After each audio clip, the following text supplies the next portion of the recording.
existe um lugar no planeta capaz de alterar o clima da Terra inteira. Ele não fica na atmosfera, não fica sobre os continentes, nem pode ser visto do espaço como um grande furacão ou uma tempestade gigantesca. Na verdade, ele está escondido em algo que parece completamente comum: a temperatura da água do Oceano Pacífico. E talvez essa seja uma das maiores ironias da natureza. Uma diferença de poucos graus em uma imensa faixa de oceano pode modificar o regime de chuvas de praticamente todos os continentes, aumentar secas, favorecer enchentes, alterar a produção agrícola, modificar o comportamento de furacões e até influenciar o preço dos alimentos que chegam até a nossa mesa. Tudo indica que estamos caminhando para um dos eventos de El Niño mais intensos das últimas décadas. Os boletins mais recentes do NOAA, do INMET, do painel brasileiro do El Niño mostram que o fenômeno já está estabelecido e deverá continuar se fortalecendo ao longo desse segundo semestre,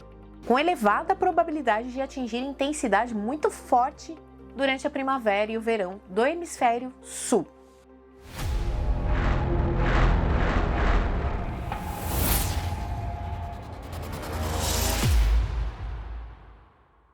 Bom, isso significa que os próximos meses poderão trazer mudanças importantes para o clima brasileiro.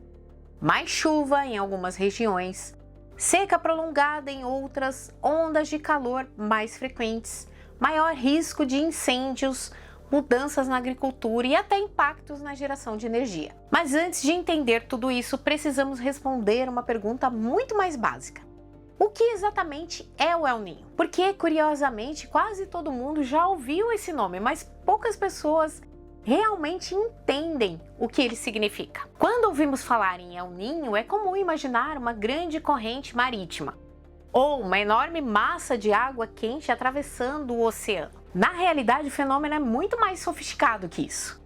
Para entendê-lo, a gente precisa fazer uma pequena viagem até a região mais extensa do planeta, o Oceano Pacífico Equatorial.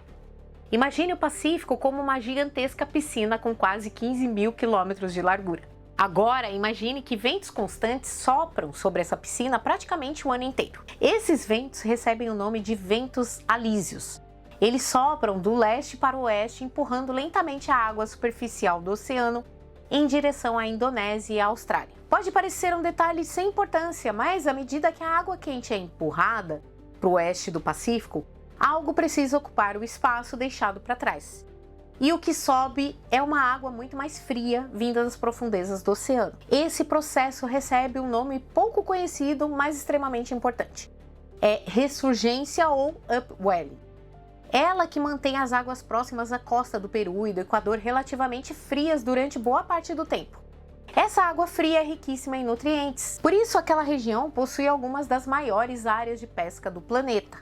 Ou seja, o funcionamento normal do Oceano Pacífico não influencia apenas o clima, ele também sustenta ecossistemas inteiros e milhões de pessoas que dependem da pesca.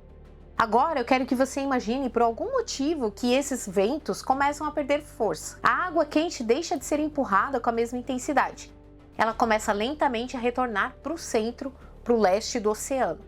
Ao mesmo tempo, a água fria das profundezas deixa de subir com a mesma eficiência. O resultado parece pequeno, mas a temperatura da superfície do mar aumenta cerca de 1, 2 ou até 3 graus. Bom, esses poucos graus de diferença alteram completamente a quantidade de calor que o oceano transfere para a atmosfera. Mais calor significa mais evaporação significa mais formação de nuvens, mais nuvens significam mudanças nas áreas onde as chuvas se concentram. E quando as chuvas mudam de lugar, toda a circulação da atmosfera muda junto. É como retirar uma pequena engrenagem de um relógio extremamente complexo. A peça é pequena, mas ela interfere no funcionamento de todo o mecanismo. É exatamente isso que acontece com o sistema climático da Terra. O El Niño não cria energia, ele apenas redistribui uma quantidade gigantesca de calor que já estava armazenada no oceano. E essa redistribuição é suficiente para alterar padrões climáticos em praticamente todos os continentes. Por isso, os cientistas classificam o El Niño como um dos principais controladores da variabilidade climática do planeta.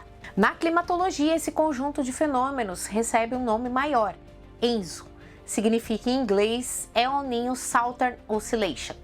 Talvez o nome pareça complicado, mas ele representa uma ideia relativamente simples. O clima do Pacífico oscila naturalmente entre 3 estados diferentes. O primeiro é um estado neutro.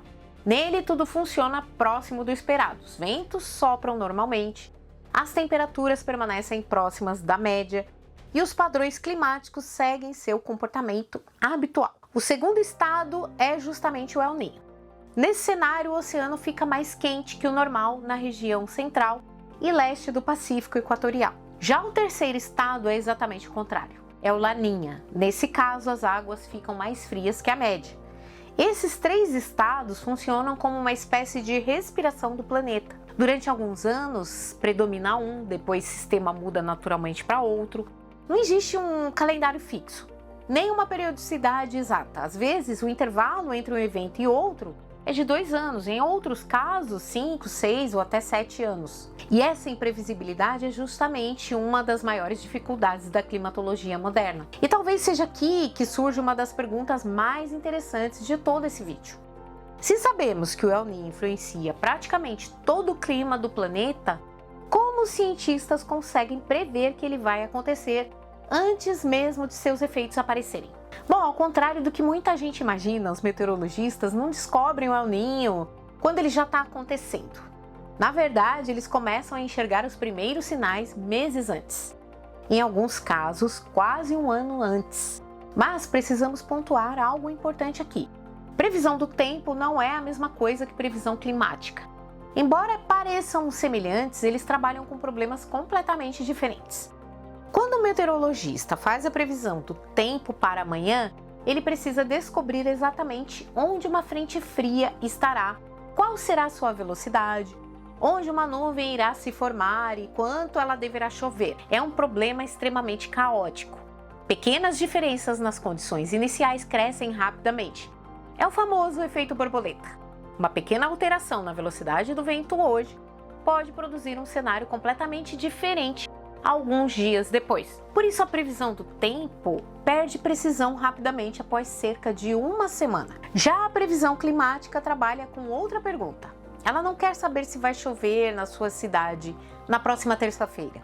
Ela quer descobrir qual será a tendência do sistema climático inteiro nos próximos meses. Pense em um estádio de futebol. Se eu perguntar onde exatamente cada torcedor estará sentado daqui 10 minutos, essa previsão será praticamente impossível.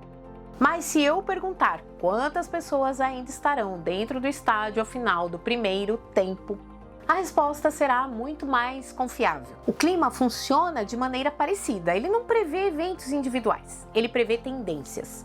E existe um componente da Terra que muda muito lentamente. Esse componente é justamente o oceano. Enquanto a atmosfera pode mudar completamente em poucas horas, o oceano demora semanas ou até meses para alterar sua temperatura. É exatamente essa lentidão que torna possível antecipar o comportamento do El Niño. O oceano funciona como uma gigantesca bateria térmica. Durante meses, ele acumula calor proveniente da radiação solar. Depois, esse calor é lentamente devolvido para a atmosfera. Como esse processo acontece devagar, os cientistas conseguem acompanhar sua evolução praticamente em tempo real. Mas como eles fazem isso? E a resposta aqui envolve uma das maiores redes de monitoramento científico já construídas pela humanidade. Elas estão espalhadas por milhares de quilômetros no Oceano Pacífico. Lá existem boias oceanográficas ancoradas permanentemente. Esse sistema internacional recebe o nome de Tal Triton. Cada uma dessas boias mede continuamente uma enorme quantidade de informações. Temperatura da água, velocidade dos ventos, umidade do ar, pressão atmosférica, temperatura em diferentes profundidades, correntes oceânicas. Esses equipamentos transmitem informações 24 horas por dia via satélite. Ao mesmo tempo, os satélites meteorológicos observam praticamente toda a superfície do planeta. Eles registram pequenas variações na altura do nível do mar. Isso pode parecer só um dado curioso, mas existe uma razão importante. Quando a água esquenta, ela se expande. Isso significa que regiões com água mais quente apresentam um nível do mar um pouco mais elevado. Estamos falando de diferenças de poucos centímetros.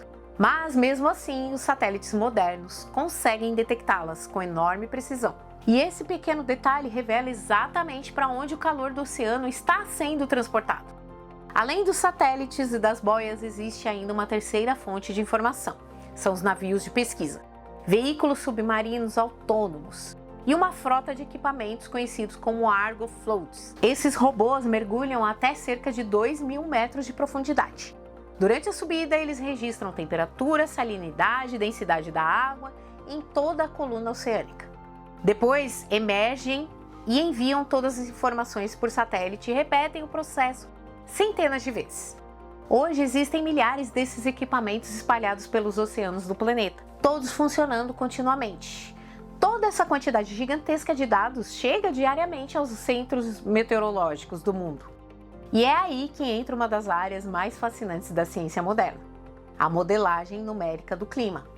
Imagine tentar resolver uma equação que descreve o comportamento de toda a atmosfera terrestre. Agora imagine que essa equação também precisa considerar oceano, nuvens, evaporação, formação de gelo, vegetação, montanhas, correntes marítimas, interação entre continentes e oceanos, radiação solar, movimento de partículas, trocas de energia. Estamos falando de bilhões de cálculos acontecendo simultaneamente. Nenhum ser humano conseguiria resolver isso manualmente. É por isso que temos aqui então um dos computadores mais poderosos do planeta, os chamados supercomputadores climáticos. Essas máquinas dividem a Terra em milhões de pequenos blocos tridimensionais. Cada bloco representa uma pequena porção da atmosfera ou do oceano. Em seguida, as equações da física são aplicadas em cada um deles. As leis que governam esses cálculos são muito conhecidas de nós há muito tempo. Conservação da energia, de massa, dinâmica dos fluidos, termodinâmica, transferência de calor, mecânica dos gases. O computador calcula como cada bloco influencia seus vizinhos. Depois faz isso novamente e novamente, milhões de vezes. Assim surgem as simulações climáticas. Mas existe outro detalhe que torna essas previsões muito mais confiáveis. Os cientistas nunca executam apenas uma simulação. Eles fazem centenas, às vezes milhares. Cada uma começa com condições iniciais ligeiramente diferentes. É como pedir para 1000 corredores iniciarem uma corrida praticamente do mesmo ponto. Se todos terminarem próximos uns dos outros, existe um forte indício de que aquele caminho é realmente o mais provável. Na climatologia, isso recebe o nome de ensemble, ou conjunto de modelos. Quando praticamente todos os modelos apontam para o mesmo cenário, a confiança aumenta bastante. Quando cada modelo aponta para um resultado diferente, os pesquisadores sabem que ainda existe muita incerteza. É justamente isso que acontece com o El Niño. Atualmente, a maior parte dos principais centros climáticos internacionais converge para a manutenção do aquecimento anômalo do Pacífico tropical durante os próximos meses, então indicando uma elevada probabilidade de persistência do fenômeno ao longo da primavera e também do verão aqui no hemisfério sul. Mas calma, porque ainda tem mais. Os cientistas não observam apenas a temperatura da superfície do oceano. Na verdade, muitas vezes o sinal do El Niño aparece primeiro embaixo da água. Grandes volumes de água quente começam a se deslocar lentamente em direção ao leste do Pacífico vários meses antes de atingirem a superfície. É como observar uma enorme onda viajando silenciosamente nas profundezas do oceano. Quando essa água finalmente emerge, o aquecimento superficial acelera rapidamente. É por isso que os centros meteorológicos acompanham diariamente mapas de temperatura em diferentes profundidades.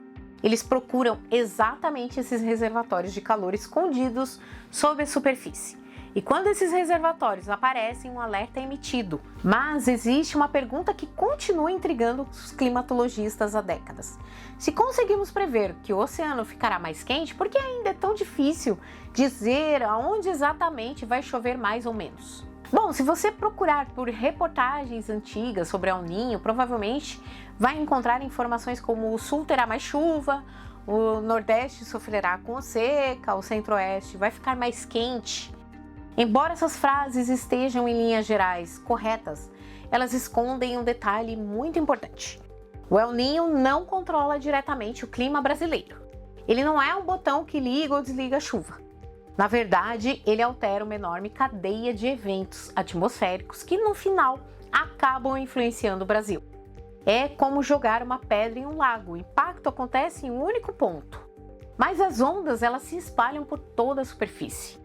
Com El Niño acontece exatamente a mesma coisa. Tudo começa lá no Oceano Pacífico, a quilômetros daqui. É nesse momento que entra um dos conceitos mais importantes da climatologia, chamadas teleconexões atmosféricas. Apesar do nome complicado, a ideia é bem simples. A atmosfera funciona como um fluido único. Não existem paredes separando os continentes. Quando uma região aquece muito, ela modifica o movimento do ar em praticamente todo o planeta. É parecido com apertar um lado de um colchão. A deformação aparece em um lugar distante do ponto onde você apertou. O aquecimento do Pacífico reorganiza enormes correntes de ar que atravessam os oceanos. E essas mudanças chegam até a América do Sul. Mas será que tudo isso é só consequência do El Niño? A resposta é não. Existe outro personagem entrando cada vez mais forte nessa história: as mudanças climáticas provocadas pelo aquecimento global. Já fizemos vídeos sobre esse tema que vou deixar na tela final. Bom, e é justamente quando esses dois fenômenos se encontram que o desafio se torna muito maior, porque o El Niño é um fenômeno natural, ele sempre existiu, mas agora ele atua sobre um planeta que já está mais quente do que era 50 anos atrás. É como colocar mais combustível em um sistema que já possui uma enorme quantidade de energia disponível. Isso não significa que todo El Niño será automaticamente mais intenso, mas significa que seus efeitos podem ser potencializados em diversos aspectos. E esse é justamente um dos maiores problemas que a comunidade científica enfrenta atualmente. Bom, também nos últimos anos uma hipótese começou a ganhar força entre os climatologistas e ela é bastante intrigante. Será que o próprio comportamento do El Niño está mudando? Historicamente, muitos eventos concentravam seu aquecimento próximo à costa da América do Sul. Hoje, alguns episódios apresentam maior aquecimento no Pacífico Central. Esses eventos ficaram conhecidos como El Niño Modoc, uma palavra japonesa que significa semelhante, mas diferente. Ainda existe muito debate sobre esse assunto. Alguns pesquisadores defendem que se trata apenas de uma variação natural do sistema climático. Outros acreditam que o aquecimento global pode estar alterando lentamente a forma como o Pacífico distribui energia. Até o momento, a ciência ainda não possui uma resposta definitiva. E reconhecer isso não é uma fraqueza. Pelo contrário, é justamente uma demonstração de como a ciência funciona. Quando ainda não existem evidências suficientes, o correto não é preencher as lacunas com certezas, que muita gente faz, inclusive, mas admitir que algumas perguntas continuam abertas. Bom, depois de tudo o que vimos até aqui, o que devemos esperar desse El Niño? A resposta é: devemos esperar um período de maior atenção. Os modelos climáticos mais recentes indicam elevada probabilidade de manutenção do fenômeno ao longo dos próximos meses, com impactos diferentes em cada região do Brasil. Isso significa que alguns locais poderão enfrentar excesso de chuva, outros poderão registrar temperaturas acima da média, algumas áreas poderão observar atraso nas chuvas e outras poderão lidar com eventos extremos mais frequentes. Mas existe uma palavra que precisa acompanhar qualquer previsão climática: a probabilidade. Nenhum modelo climático afirma que determinado município sofrerá uma enchente em uma data específica. Nenhum cientista sério faz esse tipo de afirmação. O que os modelos mostram são cenários mais prováveis. E isso já representa um avanço enorme científico. Há poucas décadas, sequer conseguiríamos antecipar o desenvolvimento de um evento de El Niño com tanta antecedência. Hoje somos capazes de observar o oceano em tempo real, medir sua temperatura em diferentes profundidades, monitorar ventos por satélite, executar milhões de cálculos por segundo e transformar tudo isso em previsões que ajudam agricultores, operadores do sistema elétrico, companhias de abastecimento, a defesa civil e governos a se prepararem para meses difíceis. Bom, talvez nunca consigamos prever cada tempestade com precisão. O sistema climático é complexo demais para isso. Mas a cada ano compreendemos um pouco melhor a linguagem do planeta. Vivemos em um planeta profundamente conectado. E compreender essas conexões talvez seja uma das ferramentas mais importantes para enfrentarmos os desafios climáticos das próximas décadas. Se você gostou desse vídeo e aprecia conteúdos que unem ciência, física, matemática e grandes fenômenos naturais sem exageros e sempre baseado nas melhores evidências disponíveis, inscreva-se aqui no Matematizei. Aqui o nosso objetivo nunca foi simplificar demais o universo. Nosso objetivo é entender um pouco melhor, com uma pergunta de cada vez. Bom, se você chegou até aqui e ainda não se inscreveu, tem que se inscrever agora, tá? Já deixa o like, faz esse combo completo.